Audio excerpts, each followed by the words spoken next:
بدقسمتی بھارتیوں کی یہ ہے کہ بھارت کی پولیٹیکل لیڈرشپ اور ان کی جو میڈیا ہے یہ تقریباً 1000% جھوٹ بولتے ہیں. ایک ہوتا ہے نا 100%، یہ 1000% جھوٹ بولتے ہیں. اور 140 کروڑ ہندوستانی بیچارے اس جھوٹ کا شکار ہیں. پچھلے 70 سالوں میں ان کے دماغوں میں جھوٹ بھر بھر کے ان کو ایک ایسی سیلف جسے کہتے ہیں نا ہسٹیریا کا شکار کر دیا ہے کہ وہ یہ سمجھتے ہیں کہ وہ دنیا کے اندر کوئی بہت بڑے میٹر کرنے والی قوم تھی اور بڑی طاقت ان کے پاس تھی. اگر آن دا پیپر ہم بات کریں تو طاقت ضرور تھی. ان کے پاس ہتھیار پاکستان سے زیادہ ہیں. ان کے پاس INS وکرانت ہے، ان کے پاس S-400 ہے، ان کے پاس رفائل طیارے ہیں، سب کچھ ان کے پاس ہے. ایک بات آپ نے پرانی کہاوت سنی ہوگی کہ جو طاقت ہوتی ہے نا، طاقت کا استعمال جب ہو جاتا ہے تو پھر اس کی حیثیت سب کے سامنے ثابت ہو جاتی ہے. اگر آپ طاقتور ہیں اور صرف آپ اپنی چھڑی اٹھا کے رکھیں تو اس کا ایک اثر رہتا ہے، اس کا ایک جسے کہتے ہیں نا اس کی ایک ورتھ رہتی ہے. وہ چھڑی مار دیتے ہیں تو پھر آپ کی حیثیت نکل آتی ہے. اگر اس چھڑی اگلے آدمی نے پکڑ کے آپ سے کھینچ لی تو ڈیفینیٹلی پھر آپ کی طاقت جو ہے وہ اس کا گمنڈ ختم ہو جاتا ہے. یہی حالت تھی نریندر مودی اور بھارت کی کہ ان کے دماغ میں یہ تھا کہ وہ بہت طاقتور ہیں، ان کی بڑی حیثیت ہے، ان کے پاس سب کچھ ہے. ان کے پاس فائنینشیل ان کی جو اکانومی ہے وہ $550 بلین ان کی، ہم تو 1.5 بلین کے لیے بیل آؤٹ کے لیے ترستے ہیں، وہ $550 بلین کی اکانومی ہے. تو یہ جو ان کے اندر ایک جسے کہتے ہیں نا ان کے اندر ایک تھا اس گمنڈ کی وجہ سے پلوامہ کے بعد نریندر مودی نے، یہ کوئی بدلہ لینے کی بات نہیں تھی. نریندر مودی جو ہے اس نے بس فائنل یہ سوچ لیا تھا کہ میں نے اب جو ہے نا پاکستان کے اوپر جو ہم ایک بات کرتے تھے کہ پاکستان کے اوپر ہم نے حملہ کرنا ہے، پاکستان کو سبق سکھانا ہے، تو اس نے یہ بہانہ تلاش کیا اور پاکستان کے اوپر اٹیک کر دیا. اب جب اس نے اٹیک کیا تو اس کو نہیں آئیڈیا تھا کہ ہونے کیا والا ہے. پاکستان نے بڑا ریسٹرین کر کے، پاکستان نے بڑی سیاسی بردباری سے اور پولیٹیکل لیڈرشپ اور آپ یوں کہیں کہ پاکستان کی افواج پاکستان نے بڑا اس کو ریسٹرین کیا، اس کو کوشش یہ کی کہ چیزوں کو جو ہے نا وہ آگے اسکلیٹ نہ کی جائیں. لیکن نریندر مودی نے پہلے تو 5 حملے کیے. اس کے بعد کیا کیا جی؟ اس کے بعد جب پاکستان نے تھوڑا سا رسپانس دیا تو اس نے جناب میزائل حملے کر دیے.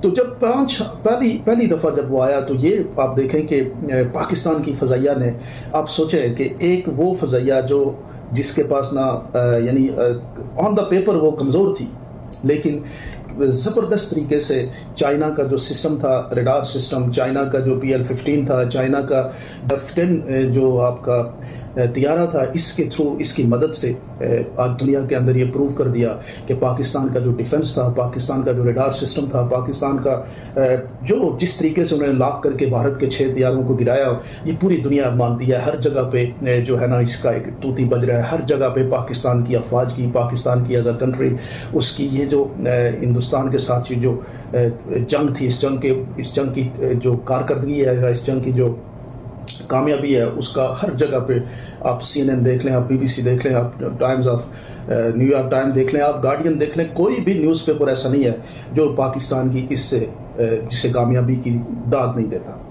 اب یہ جو اتنی بڑی کامیابی ملی ہے نا، اس کامیابی کے پیچھے میں آپ کو بتاؤں کہ آپ نے اگر اہل نظر لوگوں کو دیکھا ہو تو انہوں نے اس کی پریڈکشن شروع کر دی تھی. پاکستان کا ایک گولڈن پیریڈ جو ہے وہ آنے والا تھا اور وہ آ چکا ہے. اب یہاں سے یہ پاکستان اب نیچے نہیں جائے گا اگر پاکستانی لیڈرشپ یہاں پہ سمجھنے کی کوشش کرے. اور اہل نظر لوگوں سے پروفیسر رفیق اختر صاحب نے اس کے بارے میں پریڈکشن کی، سرفراز صاحب نے اس کے بارے میں پریڈکشن کی، بابا عرفان اللہ صاحب جو ہیں انہوں نے اس کی پریڈکشن کی. یہ وہ لوگ ہیں جو اللہ پاک کے پسندیدہ لوگ ہیں، اور ان لوگوں نے بتا دیا تھا کہ اب دیکھنے پہ تو نہیں لگ رہا نا پاکستان کے اندر ظلم ہو رہا ہے، زیادتی ہو رہی ہے، پاکستان کے اندر حکومت جو بن کے آئی ہوئی ہے، یہ حکومت اس کے جو اگر ہم آن دا ریکارڈ دیکھیں تو یہ حکومت کوئی پاکستانیوں کی نمائندہ حکومت نہیں ہے. لیکن اللہ تبارک تعالیٰ کا ایک اپنا تحفہ ہے پاکستان، اور اس طرح پاکستان کو آگے بڑھنا ہے. یہ پاکستان حضور صلی اللہ علیہ وسلم سے محبت کرنے والوں کا یہ ملک ہے، اس نے بڑھنا ہے. یہ ولیوں کی سرزمین ہے، اس نے آگے بڑھنا ہے، اس نے لیڈرشپ دینی ہے.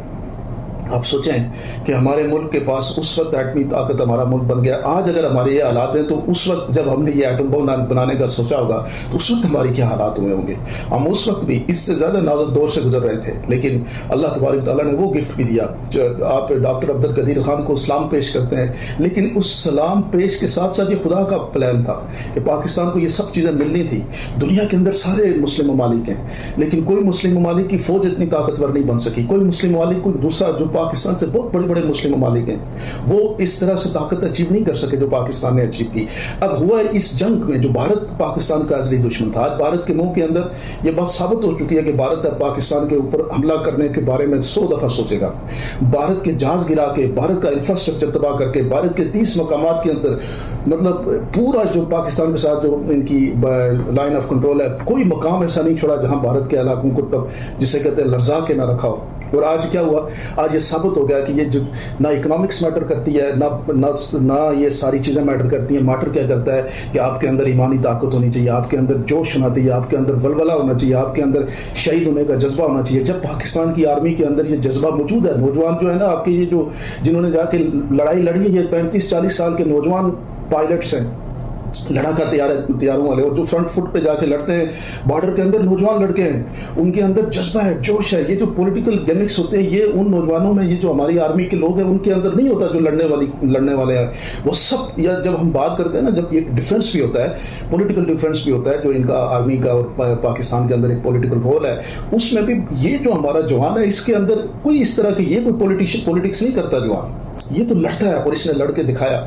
ایک بات ہوتی تھی کہ دفاعی بجٹ پاکستان کا زیادہ ہے، اس میں خرچ ہوتا ہے، کوئی دفاعی بجٹ نہیں خرچ ہوتا۔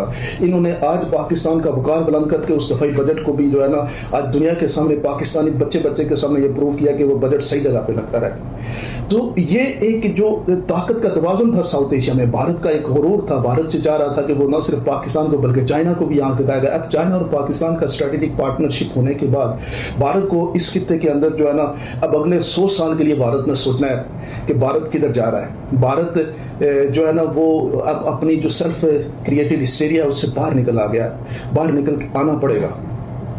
بھارت کی فضائیہ کو بھی ری تھنک کرنا پڑے گا، بھارت کی پولیٹیشینز کو بھی ری تھنک کرنا پڑے گا، بھارت کی عوام کو بھی ری تھنک کرنا پڑے گا کہ کہاں پاکستان آپ کے مقابلے میں 5 گنا چھوٹا ملک، اور کہاں پہ آپ 12-15 لاکھ کی فوج، اتنا سارا جنگی ہتھیار، جنگی سامان، اس کے باوجود پاکستان کے مقابلے میں آج بھی بھارت کے اندر آپ دیکھیں تو تجزیہ نگار یہ کہتے ہیں کہ ہمیں اب پتہ نہیں F-35 لینا پڑے گا جو دنیا جہان کی آپ لے کے آ جائیں، لیکن وہ جو ہے نا شہید کی جو موت ہے، وہ قوم کی حیات ہے۔ یہ جو پاکستان کے اندر جذبہ ہے نا، یہ جو آپریشن آپ نے آئینی دیوار آپریشن کیا، اس آپریشن کے اندر یہ جو قرآن پاک کے چاہنے والے ہیں، یہ جو نبی پاک کے چاہنے والے ہیں، ان سے مقابلہ بڑا مشکل ہوگا مودی صاحب۔ اور اب آپ کو بھی نا سمجھنا چاہیے، اب آپ کو بھی یہ جو آپ کہتے ہیں پانی بند کریں گے، نہیں بند کر سکتے آپ۔ جہاں ڈیم بنائیں گے وہاں میزائل جائے گا، کیسے آپ پانی بند کریں گے؟ اب تو ڈنکے کی چوٹ پہ ہیڈ ٹو ہیڈ بات ہوگی نا۔ پہلے تو پاکستان کے اندر بھی پولیٹیشین جو ہے نا وہ ان کو بھی یہ پرابلم تھی کہ وہ جب آپ سے بات کرتے تھے تو ان کے مائنڈ میں یہ تھا کہ بھارت کا جو امیج بنا ہوا ہے، بھارت کی جو اکانومی ہے، بھارت کی ایک کنزیومر مارکیٹ ہے جو دنیا کو بڑی اٹریکٹ کرتی ہے، یہ ساری چیزیں آپ کے غرور نے اڑا کے رکھ دی۔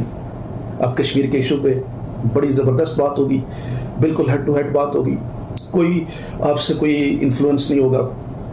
کشمیر کا مسئلہ حل ہونا پڑے گا، صرف کشمیر کا مسئلہ نہیں، آپ نے بہت سارے اور ڈنڈیاں ماری ہوئی ہیں، وہ سارے مسئلوں کے اوپر بات چیت ہوگی۔ اور اب یہ جو ساؤتھ ایشیا کا جو امن ہے نا، وہ اب اس کے بعد ایک جسے کہتے ہیں اس کی ضمانت قائم ہو گئی ہے۔ یہ جو بھارت کے اندر تھا نا کہ ہم پاکستان، دیکھیں نا ہم نے خبریں کیسے چلائی، اپنا جنرل صاحب گرفتار ہو گئے، شہباز شریف گھر چھوڑ کے چلا گیا، بنکر ڈھونڈ رہا ہے، یعنی یہ انہوں نے بنایا ہوا تھا اپنے ذہن میں کہ ہم ایسا کچھ کر لیں گے۔ ادروائز یہ اتنا بڑا حملہ انہوں نے کرنا نہیں تھا، یہ پلوامہ، ان کو نہیں پتا کہ وہ کیا کرتے ہیں پاکستان کے اندر۔ وہ ہر فرنٹ میں، آپ نے پچھلے دنوں پوری ان کے پوڈ کاسٹیں چیک کر لیں جس میں انہوں نے بلوچستان کے بارے میں بڑی باتیں کی ہیں کہ بلوچستان، اور BLA کو بڑا پریس کرتے رہے کہ BLA یہ کر گئی، BLA وہ کر گئی، BLA پاکستان کو توڑ رہی ہے، بلوچستان آزاد ہو رہا ہے۔ تو یہ اگر آپ BLA کے اتنے پیارے ہو گئے تو اس کا مطلب آپ ان کے پیچھے ہیں۔ آپ کو نہیں خیال آیا کہ جناب آپ نے وہاں پہ یہ جو ایکسپریس ہے ٹرین حادثہ جو ہوا ہے، انوسنٹ پاکستانی جو تھے ان کو مارا گیا۔ تو یہ پراکسیز کھیلنا بھی بند کریں، اور کوئی فرق نہیں پڑنا۔ اب پوری دنیا کے مسلمانوں میں ایک بات ثابت ہو گئی ہے کہ جنگ جو ہے نا وہ لڑی جا سکتی ہے اگر آپ کے اندر جذبہ ہو، اور اس جنگ نے پاکستان اور بھارت کے درمیان جو ہے طاقت کے توازن کو برقرار رکھا ہے، پاکستان کی اسٹیم کو انکریز کیا ہے، پاکستان کی جو ہے نا دنیا کے اندر عزت اور وقار کو بڑھایا ہے۔ اب یہاں سے آگے پاکستانیوں کو یہ سوچنا پڑے گا کہ ان کی پولیٹیکل جو ایشوز ہیں، جو پاکستان کے ڈومیسٹک ایشوز ہیں، جو پاکستان کے اندر ریئل ایشوز ہیں، پاکستان کی سیاست کو مضبوط کرنا. پاکستان کی جب سیاست مضبوط ہوگی تو پاکستان معاشی مضبوط ہوگا. پاکستان معاشی مضبوط ہوگا تو یہ جو ابھی ہم کر رہے ہیں اس سے 10 گنا زیادہ ہماری پرفارمنس ہوگی. اور سیاست مضبوط تب ہوگی کہ جب پاکستان کے اندر الیکشن کا نظام جو ہے اس کو صاف اور شفاف کیا جائے گا. پرچی جو ہے جس کے نام کی پڑی اسی کے نام کی نکلے، کسی کو جو ہے نا مینپولیٹ کر کے اس کو پولیٹیکل پوزیشنیں نہ دی جائیں. تو آپ دیکھیے گا کہ پاکستان ایک جسے کہتے ہیں نا ایشین ٹائگر بننے سے اس کو کوئی نہیں روسی. اللہ کا گفٹ ہے، ایٹم بم اللہ کا گفٹ ہے. پاک فضائیہ اور پاک آرمی اللہ کا گفٹ ہے. یہ لوگ آپ کے لیے انہوں نے لڑنا ہے، بے شک جو مرضی کریں. اس ملک نے آگے بڑھنا ہے، اس ملک نے ترقی کرنی ہے. یہ ملک انشاءاللہ جو ہے نا ایشین ٹائگر بھی بنے گا اور یہ ملک دنیا کے اندر امت مسلمہ کو لیڈ بھی کرے گا. یہ میرا ایمان ہے. آپ لوگ کیا سمجھتے ہیں ضرور کمنٹ سیکشن میں بتائیے.